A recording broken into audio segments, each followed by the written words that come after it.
tonight on NewsCenter. President Park Geun-hye calls on region secretaries to ensure that UN member states can impose additional sanctions on North Korea as the South Korean government prepares to announce its own set of sanctions as early as tomorrow.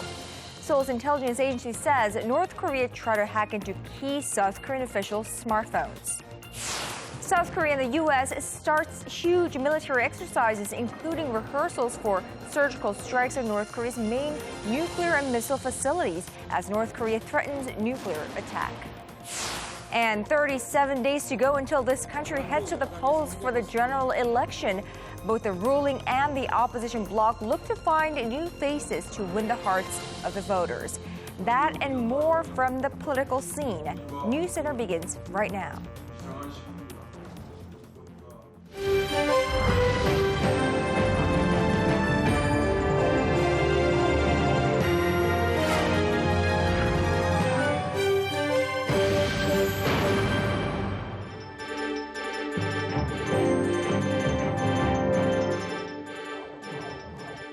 It is 8 a.m. in New York, 12 noon in London, and 10 on a Monday night here in Seoul. Hello and welcome to our viewers all across the globe. You're watching Arirang News Center. From implementation to enforcement, the entire process of placing sanctions on North Korea. That's what President Park Geun-hye emphasized during a meeting of our senior secretaries this Monday, stressing the importance of national unity at a time when national security is being threatened by North Korea. Our Song Ji-sun brings us a recap of what the president had to say. President Park Geun-hye once again emphasized the importance of implementing the new international sanctions on North Korea to make the regime change its ways. With Seoul set to announce its own sanctions against the North on Tuesday, Park called on the UN member nations to follow suit and impose additional multilateral and bilateral sanctions on Pyongyang. As threats from Pyongyang increase in reaction to the largest annual joint Korea-US military drills that kicked off on Monday, President Park called for a stern response to any aggression from the North. 북한에는 추가 도발 시 응분의 대가를 치르게 될 것이라는 것을 확실히 보여주기를 바랍니다. 또한 이렇게 엄중한 상황에서는 우리 내부의 단합이 매우 중요합니다. 안보를 정쟁의 대상으로 삼아서는 안 될 것입니다. 국민의 단합된 힘으로 위기를 극복할 수 있도록 정치권에서도 협조해 주시기를 부탁드립니다. Playing down the opposition bloc's claims about a recently approved counterterrorism bill, President Park promised that the personal information of citizens would not be collected indiscriminately. With Seoul's intel agency set to convene an emergency meeting on Tuesday regarding increasing threats posed by North Korea, President Park urged lawmakers to pass a long-pending bill on counterterrorism so that the country can protect itself against cyber attacks from Pyongyang and other terror groups.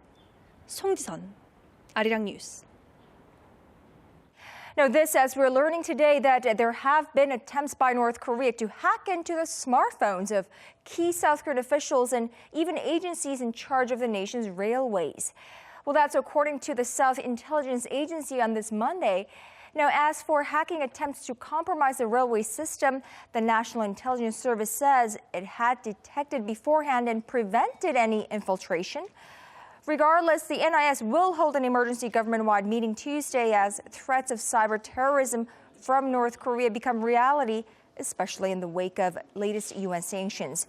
Now, North Korea was behind major cyber attacks on South Korea's banking system and television stations back in 2011 and 2013. As we briefly mentioned at the top of the broadcast, South Korea is set to announce its own tougher sanctions on North Korea tomorrow. That's Tuesday afternoon here in Seoul. The new measures following last week's decision by the UN Security Council to slap unprecedented sanctions on the North are expected to ramp up even more pressure on the reclusive state. Our Connie Kim has the latest in a series of global efforts to pressure Pyongyang to end its nuclear program. South Korea's separate set of unilateral sanctions on North Korea are expected to increase pressure on Pyongyang. When the Prime Minister's office releases the sanctions on Tuesday afternoon, Seoul is expected to ban all ships that have traveled through North Korea. Once implemented, the measures imposed by Seoul will be tougher than those following the North's torpedoing of the warship Cheonan in 2010. There is also speculation that the sanctions will include suspension of the joint railway project, dubbed the Najin-Hasan Logistics Project, involving the two Koreas and Russia. The project aimed to transport Russian coal to South Korea via North Korea, a symbol of trilateral cooperation and a pivotal part of President Park Geun-hye's Eurasia Initiative. In regards to supporting the Najin-Hasan project, Seoul is reviewing the purpose, content, and how the sanctions are being implemented along with various situations in the international community. Individuals expected to be blacklisted include Kim Yo-jong, North Korean leader Kim Jong-un's sister, and also the head of the North Secretary Office, which funneled 70% of the wages from the inter-Korean Kaesong Industrial Park to weapons development. The Kaesong complex was closed by Seoul last month in response to Pyongyang's nuclear and long-range missile tests. The imminent sanctions come on the heels of new UN sanctions, the strongest imposed on North Korea in more than 2 decades. If we lay out additional unilateral sanctions on North Korea, it will encourage UN member nations to follow suit. Being a major contributor to the strongest sanctions against Pyongyang, we will garner support from the international community. Although experts say backlash from North Korea is expected after Seoul announces its new set of sanctions against Pyongyang on Tuesday, there is also hope that measures will force the reclusive regime to make long-term changes. Connie Kim, Arirang News. South Korean U.S. troops kicked off large-scale military exercises Monday in an annual test of their defenses against North Korea. Now, what sets this year's apart from previous years is that it is the largest ever following North Korea's fourth nuclear test in January and a long-range rocket launch last month that triggered a UN Security Council resolution and tough new sanctions. Our national defense correspondent Kim Hyun-bin has this report. South Korea's defense ministry says it will strongly retaliate if North Korea carries out a provocation during the drills. If North Korea continues to ignore our warnings and carries on with its provocations, we will sternly counter and the regime will be responsible for its reckless actions. The Allies' annual joint military drills, dubbed Key Resolve and Full Eagle, are now underway as tension simmers on the Korean peninsula. The exercises, which run through the end of April, will involve almost 300,000 South Korean and 15,000 American troops. What's new this year is that the Allies will practice Operational Plan 5015. It will see the forces check what they would do during a preemptive strike on North Korea's nuclear facilities and missile sites. The troops will also conduct training missions involving the 4 Ds, namely detect, disrupt, destroy, and defend. In addition to doubling the number of U.S. troops taking part in this year's exercises, Washington will also deploy some key military hardware to the Korean peninsula for the first time, including an aircraft carrier, nuclear submarine, and 2 40,000-ton amphibious assault ships. There's also been word that Washington could deploy its nuclear-capable B-2 stealth bomber. In a real-life combat scenario, the aircraft could be deployed on missions in North Korean territory and remain undetected while targeting key military facilities. Experts say the B-2 is the weapon the North fears most because of its stealth and bombing capabilities. Kim Hyun-bin, Arirang News. Well, in response to that joint drills, North Korea has warned it would make a preemptive and offensive nuclear strike against Seoul and Washington. The bellicose words are typical around the time of the annual drills, and these kinds of threats had been expected. Noted that tensions this year are even higher than normal after recent action at the United Nations. Han Da-eun reports. Tension on the Korean peninsula has escalated a notch as North Korea has threatened South Korea and the United States with a nuclear strike.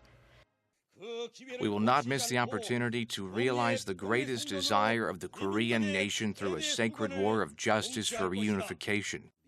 We will launch an all-out offensive to decisively counter the U.S. and its followers' hysteric nuclear war moves. It's the repeat of North Korea's typical verbal attacks against the South Korea-U.S. military drills, only the words are much stronger this time. However, most experts agree that Pyongyang wouldn't carry out such an attack. North Korea will not be able to strike at the joint drills as they involve some of America's most advanced weaponry. And Pyongyang has to stay focused on its upcoming ruling Workers' Party Congress. That said, I expect some small-scale protests, such as short-range missile launches. Experts say North Korea is aiming to justify its dictatorial rule internally while attempting to induce a change in Washington's hardline North Korea policies. 한다은, Arirang News.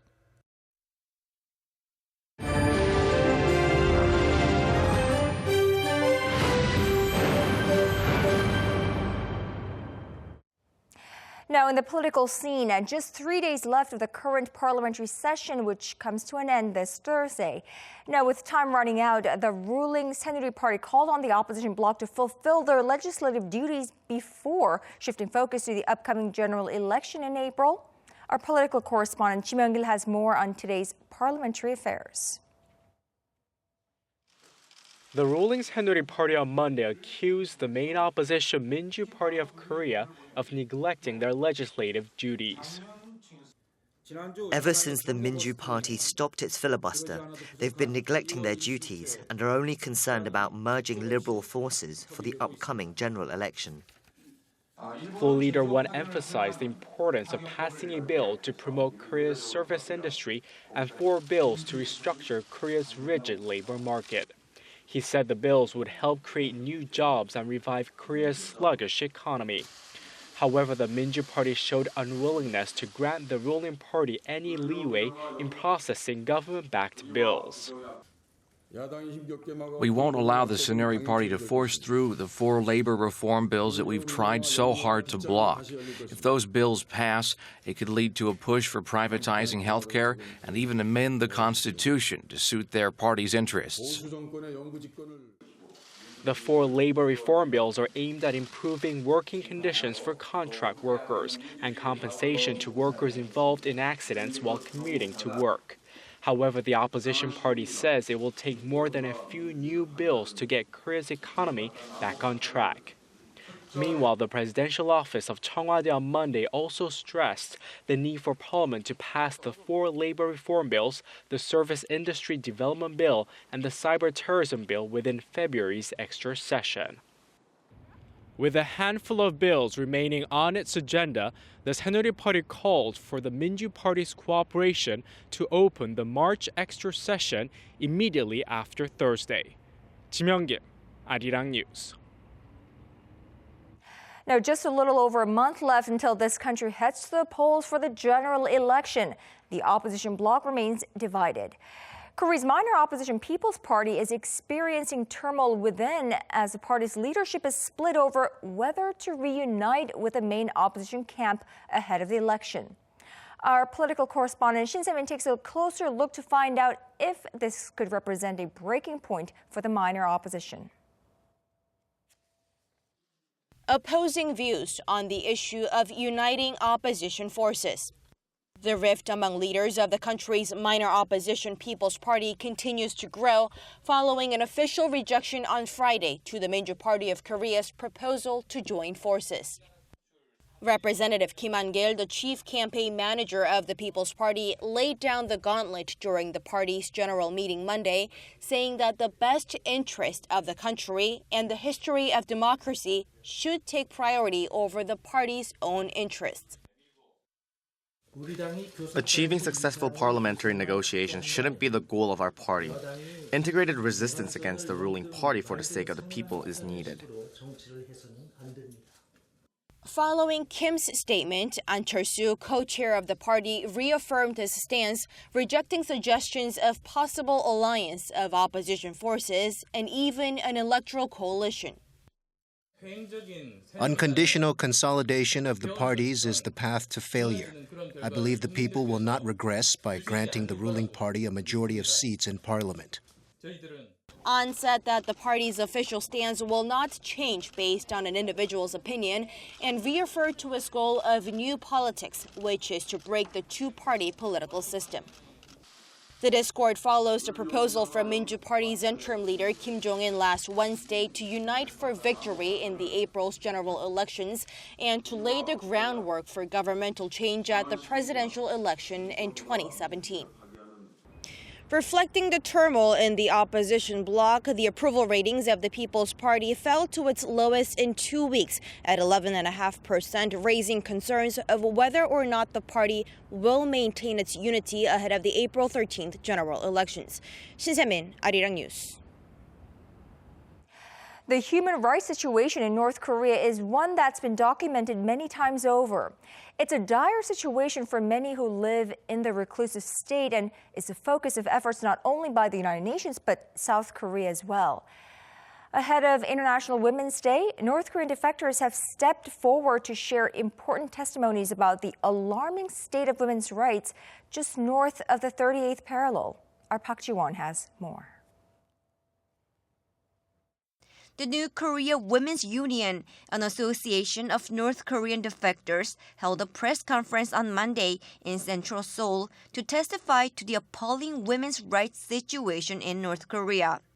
The women of all ages representing the spectrum of working-class North Koreans gave detailed accounts of human rights infringements committed under the Kim Jong-un regime.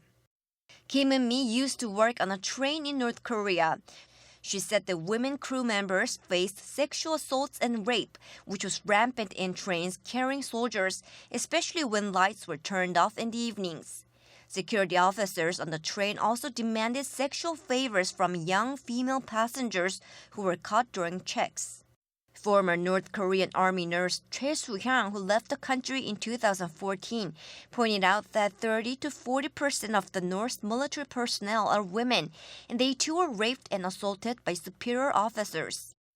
She added most military soldiers, both men and women, suffer from general malnutrition and are at high risk of contracting diseases like hepatitis and tuberculosis.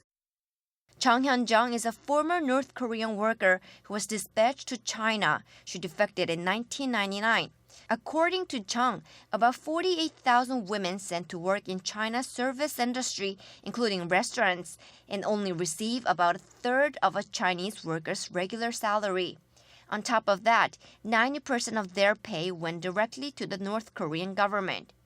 Often, 3 workers had to share a small room, and mandatory group surveillance among roommates was put in place to prevent defection. The Women's Human Rights Group denounced the North Korean regime, calling it an abnormal state that infringes women's rights, and vowed to continue monitoring the situation in the North. Currently, about 27,000 North Korean defectors reside in South Korea, and some 80% of them are women. Park Ji-won, Arirang News. Despite a landmark agreement struck between South Korea and Japan late last year, independent actions continue to put the spotlight on the issue of Japan's wartime sex slavery even beyond the two countries. A resolution on Japan's past atrocities is expected to be introduced in yet another major U.S. city on Tuesday. Our Kwon So-hwa with this report. New York City is pushing for a resolution on the so-called comfort women issue. Marking International Women's Day, officials are slated to announce an introduction to the resolution at a press conference in New York City Hall Tuesday local time. It comes in support of a similar resolution passed by the U.S. Congress in 2007. The resolution demands that Japan formally acknowledge and apologize for its sexual enslavement of Asian women during its colonial and wartime occupation from the 1930s through the end of World War II. It also urges the Japanese government to teach current and future generations of its, quote, horrible crime. If adopted, New York City's resolution will be the third of its kind among major U.S. cities. One was passed last year in Chicago and another in San Francisco. The latter included a call for erecting a memorial in the city. 88-year-old Lee Yong-soo, a survivor of Japan's past atrocities, is going to attend the announcement in New York. While there, she will also deliver a rare speech at the UN headquarters during an International Women's Day event where she is expected to convey her view on the deal struck between Seoul and Tokyo in December on the comfort women issue. Only 44 South Korean victims are alive today, and many of them do not accept the agreement, saying it lacks sincerity and doesn't clearly state that Japan takes full legal responsibility for its actions. Kwon So-ah, Arirang News. Internal strife within Lotte Group continues as the founding family of Korea's fifth largest conglomerate battles for control. But it was Shin Dongbin who clinched the latest win, surviving a request by his older brother to remove him from the company's board of directors. Our Kim Min-ji has an update on how this family feud is panning out. The ball seems to be in Shin Dongbin's court. At an extraordinary general session over the weekend, shareholders of Lotte Holdings, which controls Lotte Group, turned down a request made by the Lotte founder's eldest son, Shin Dong-ju, to dismiss his younger brother from the company's board of directors. The elder brother was stripped of his executive titles at 3 of Lotte's affiliates early last year and has since been struggling to claw his way back up through 8 different lawsuits. The main concern now is the health of the conglomerate's patriarch, Shin Gyuk-ho, as it will decide the next course of action. According to Dong-ju, his father handpicked him as a successor, but his younger brother, Dongbin, continues to claim their father is unable to make reasonable judgments due to mental health problems. The founder will go through physical checkups and the court will decide whether he needs a legal guardian. If the court believes he does, it could deal a major blow to Dong-ju's efforts to regain power. In light of his health, Shin Gyuk-ho is likely to be removed from his executive position at Lotte Confectionery. A regular shareholders meeting will be held on March 25th to vote on the matter. The founder's term comes to an end next month, and due to his old age, insiders say it's not likely he will be re-elected. With that, the patriarch is expected to gradually step down from all his positions at Lotte affiliates by next year. Kim Min-ji, Arirang News.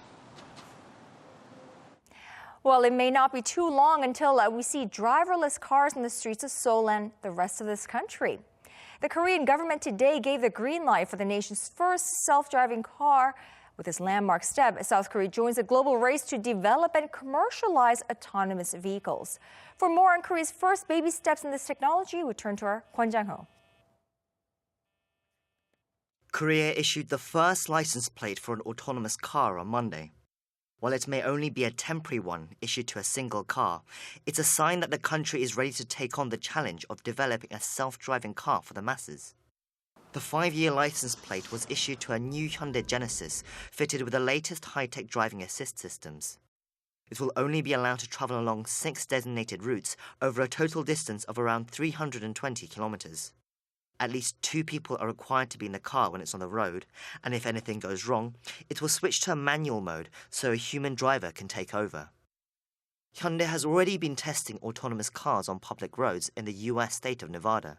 But in terms of the autonomous car game, it's considered a bit of a latecomer. Google was the first to get a license from Nevada in 2012, and since then, many of the biggest automakers have joined the race, including BMW, Nissan and Ford. But interest in Korea is just heating up.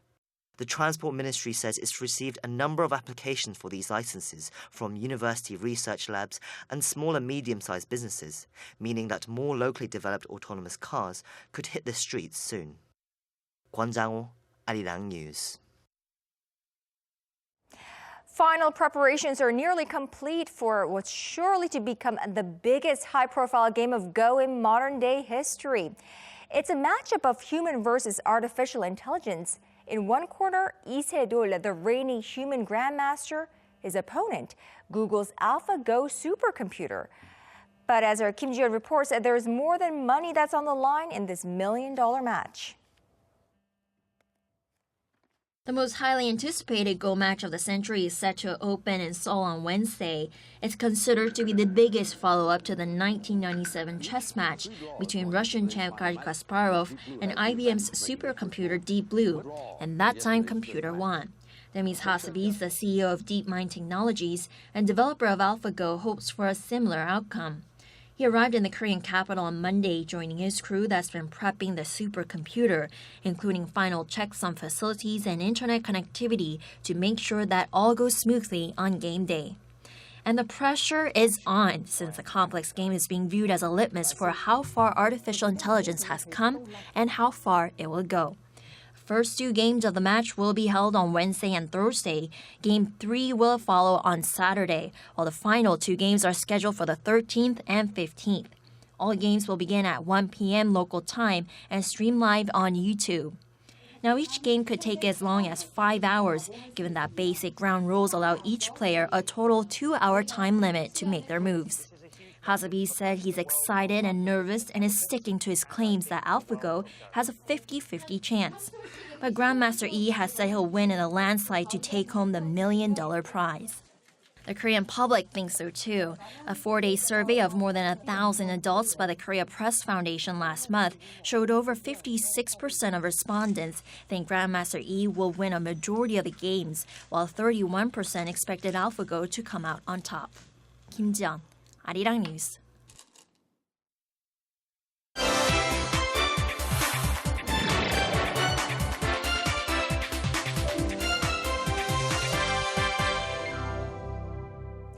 The Democratic candidates running for their party nomination in the U.S. elections both claim they can beat Donald Trump in the 2016 race. Bruce Harrison is live in the studio with me for more on the Democratic contest and latest debate. Now, Bruce, so Democratic candidates Hillary Clinton and Bernie Sanders, they've been much more civil than their Republican counterparts. Though Sunday's debate in Michigan, it got a bit heated up. It did, Kanyang. Like you said, much more civil. The rhetoric at campaign rallies and on stage has been completely different than what you see from the Republicans. But as we did see on Sunday, Clinton and Sanders got under each other's skin just a little bit, and there were some very tense moments. Right. At one moment, Bernie Sanders abruptly cut off Hillary Clinton even. And so what were the main points of they debated on, and where do candidates stand at this point? Sure. This is an interesting debate because of location. It was held in Flint, Michigan. Now, that's interesting because Flint used to be a powerhouse in the auto manufacturing industry. Clinton supported a massive auto industry bailout in 2009, so she attacked Sanders on the stage in Flint for voting against the government's rescue money. Sanders said his vote was against bailing out big banks, not the auto industry. They also spoke about trade, and this was kind of new, religion. Clinton said she's a praying person, and an aspect of her life she's been playing up on the campaign trail in Michigan, including at a predominantly African-American church in Detroit. Do not grow weary doing good. In due time, you will harvest. So my friends here at this great cathedral, do not grow weary. Sanders hasn't spoken much about religion in his campaign, but he defended his Jewish heritage at the debate. The focus was also on Flint because the community water supply there is contaminated with lead, and on stage both candidates called for Michigan's governor to resign over the crisis. Really, what I felt is I could not believe that I was listening to people who were living in the United States of America in the year 2016. This sounded like people in a third world desperate country. Sanders is the underdog to win Michigan and the nomination, but a string of victories in several states on Saturday has helped keep his campaign afloat. Former First Lady Nancy Reagan has died. The widow of beloved Republican President Ronald Reagan died from congestive heart failure. She was 94. As a young actress, Reagan met then actor and president of the Screen Actors Guild, Ronald Reagan, in the early 1950s. She's considered one of the most influential first ladies in the U.S. history and was heavily involved in her husband's presidency and daily schedule. President Reagan died in 2004 after a battle with Alzheimer's disease. Nancy Reagan will be buried next to her husband at the Reagan Presidential Library in Simi Valley, California. Right, much beloved First Lady, I can tell you that. Now, this week, Bruce, marks one of the most fatal disasters of the century: a tsunami, an earthquake, and a tsunami, and then a nuclear meltdown in Japan's Fukushima. And I can tell you from my reporting that 5 years on, Japan is still struggling from the aftermath. That's definitely obvious, and it'll probably be some time before that area is normal, if it ever is normal again. Some of the hardest hit people are those that are still searching for their loved ones. I am a parent, and the biggest duty of a parent is to protect children. I was unable to do this, so I think that I am the worst parent ever, and I have to apologize to my children for this. Because of radiation and the resulting meltdown at the Fukushima Daiichi power plant, that man and others are only allowed to search for a limited amount of time every year in certain parts of the coastal region. Right, and also, Bruce, I can tell you that the evacuation zone of 20-kilometer radius from the Fukushima Daiichi nuclear power plant, the Japanese government wants to lift that evacuation order so that more residents could move back in, but the residents do not believe in the results of the Japanese government's investigation, saying that the radiation levels are safe enough. So there is a battle going on there, and on top of that, I can tell you from being there, I can tell you that there is still a lot of debris and leftovers from the nuclear meltdown. That's just, it'll take years, decades, and even a century to clean up. So for now, you're saying it's just very uninhabitable. Right. As for now, that is the case. And we will have a special report for our viewers on Thursday and Friday marking the anniversary. Thank you, Bruce, for that. My pleasure.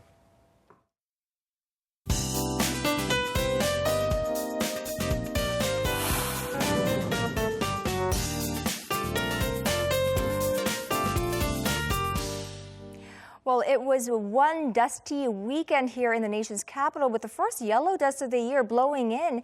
And today, more yellow dust. Well, on a yellow dust day, Koreans apparently eat grilled pork on a myth that it helps get rid of chemical toxins inside our bodies. So let's see if we can have clear air tomorrow by checking with Lee Ji-hyun at the Weather Center. Ji-hyun, grilled pork, really? Yes, grilled pork is good, and eating seaweed and drinking plenty of water definitely helps as well. Well, good to know, good to know. So can we look forward to the yellow dust clearing up by tomorrow?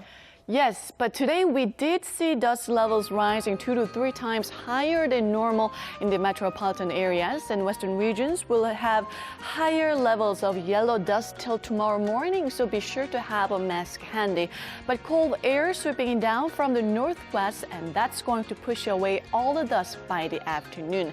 But rain is in the forecast for southern parts of the country till Wednesday, with Jeju Island getting up to 40 millimeters of heavy rainfall. On that note, let's move on to tomorrow's temperature readings. Daily low here in Seoul will kick off at 4 degrees Celsius. Busan and Jeju will start out the day at 10 and 11. Daily highs will be 2 to 3 degrees lower than today, peaking to 10 in Seoul and Daejeon, while Busan and Jeju should see a high of 14 degrees Celsius. Chilly conditions will intensify by the day with sub-zero lows in store for the later half of the week. But we are definitely in spring, and cherry blossoms will begin to bloom about 3 to 5 days earlier than average years, starting in the southern parts of the country as early as March 20th in Jeju Island. But here in the capital, we'll have to wait about a month from today.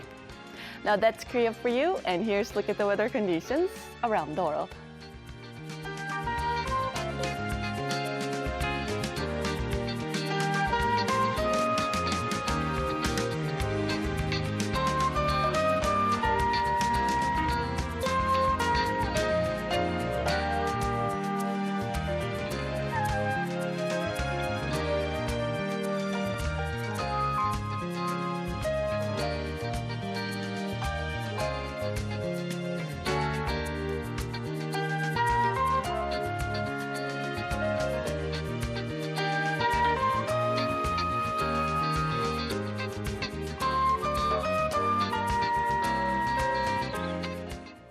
That is our broadcast on this Monday night. I'm Moon Gan-young. I thank you as always for watching, and we hope to see you right back here same time tomorrow on NewsCenter.